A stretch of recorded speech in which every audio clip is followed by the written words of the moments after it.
The entire restaurant went silent when the CEO threw a glass of water across the table, soaking the young waitress in front of dozens of wealthy guests.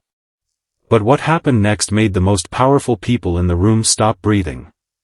The waitress stood there trembling, her cheap uniform dripping onto the marble floor, while the CEO laughed and told everyone she was nothing more than a poor girl who should be grateful to serve people like him. He had no idea that within minutes, a billionaire would walk through those doors and reveal the one secret that made her completely untouchable. If you believe kindness matters, that people deserve second chances, and that someone's appearance or bank account never determines their worth, take a moment to like this video, share it with someone who needs to hear that message, and subscribe to the channel for more emotional stories.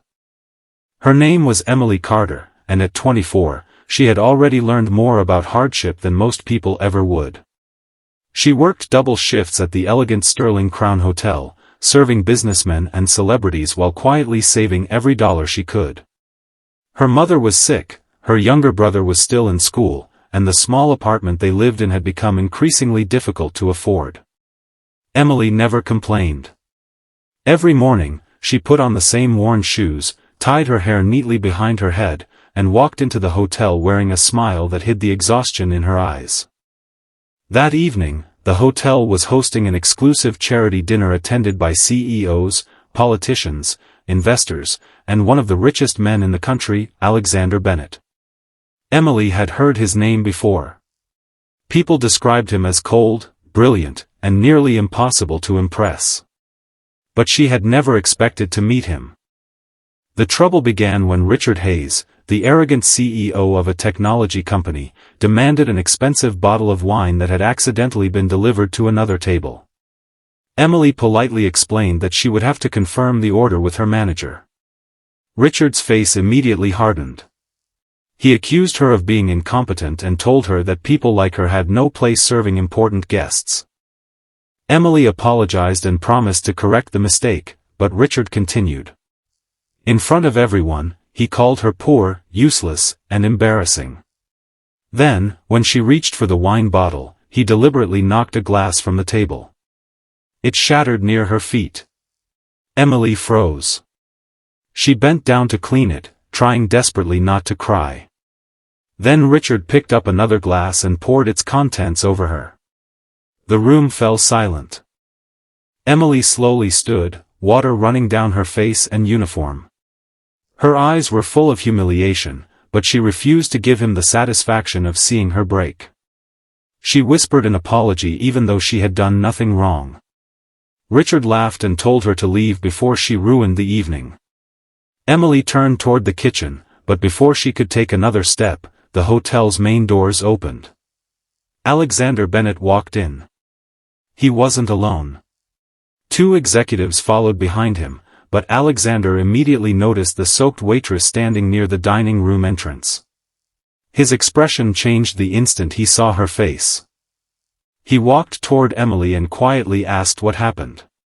Emily shook her head and said it was nothing. But Alexander knew it wasn't nothing. He looked at Richard and asked who had humiliated her. Richard proudly admitted that he had, explaining that the waitress had made a mistake and deserved to be taught a lesson. Alexander stared at him for several seconds. Then he asked Emily for her full name. She hesitated before answering, Emily Carter. Alexander's face went completely pale. Everyone expected him to punish Richard for mistreating an employee, but instead, Alexander turned to the entire room and revealed something nobody had known. Emily wasn't merely a waitress. She was the granddaughter of the woman who had saved his life 20 years earlier. When Alexander was 23, he had been a struggling young entrepreneur with nothing but an idea and a broken-down car. He had been robbed one freezing night and left injured on the side of the road. A woman named Margaret Carter had found him, taken him into her home, fed him, and used her savings to help him recover.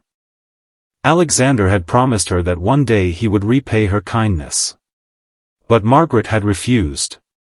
She told him that helping someone in need wasn't a business transaction. She simply asked him to become the kind of man who would help someone else when the opportunity came. Alexander had built his empire over the years, but he had never forgotten her. Margaret had passed away months earlier. Before her death, she had told Alexander about her granddaughter Emily and asked him never to let hardship destroy her dreams. Alexander looked at Emily with tears in his eyes and told everyone that the woman they had just humiliated was family to the person who owed everything to Margaret Carter. Then came the revelation that shocked the room even more. Alexander had recently purchased the Sterling Crown Hotel chain. The hotel belonged to him. And Emily had unknowingly been working in a company owned by the man her grandmother once saved. Richard's smile disappeared. Alexander calmly told him that wealth did not give anyone permission to humiliate another human being. He said Richard could purchase companies, houses, cars, and private jets, but he could never purchase dignity. Then Alexander turned to Emily and offered her something far greater than revenge. He offered her a scholarship in honor of her grandmother, a secure position in his foundation, and complete medical support for her mother. Emily began to cry. She told him she didn't want revenge against Richard. She only wanted to keep working and make sure her family survived. Alexander smiled and said that was exactly why her grandmother had believed in her. Richard was removed from the event, and within days, his company faced a public scandal after several employees came forward with their own stories of mistreatment. The incident changed more than one life. Emily eventually left the hotel and joined Alexander's charitable foundation, where she helped struggling families find housing, education, and medical assistance. Years later, she became one of the foundation's most respected leaders. She never forgot the night she stood soaked and humiliated in front of a room full of powerful people. But she also never forgot what Alexander told her that night: "Your circumstances may explain where you are standing, Emily, but they will never decide where you are going." And perhaps that was the real lesson. The world may judge people by their clothes, their jobs, their money, or their social status. But sometimes the person everyone looks down on is carrying a legacy of kindness far greater than any fortune. If this story touched your heart, please like the video, share it with someone who believes kindness still matters, and subscribe for more stories that remind us never to judge a person by what we see. Before you go, comment, "Kindness always wins," if you believe one good deed can change a person's entire life. Because in the end, Emily wasn't untouchable because she was rich. She was untouchable because someone, years before, had chosen kindness, and that kindness had never been forgotten.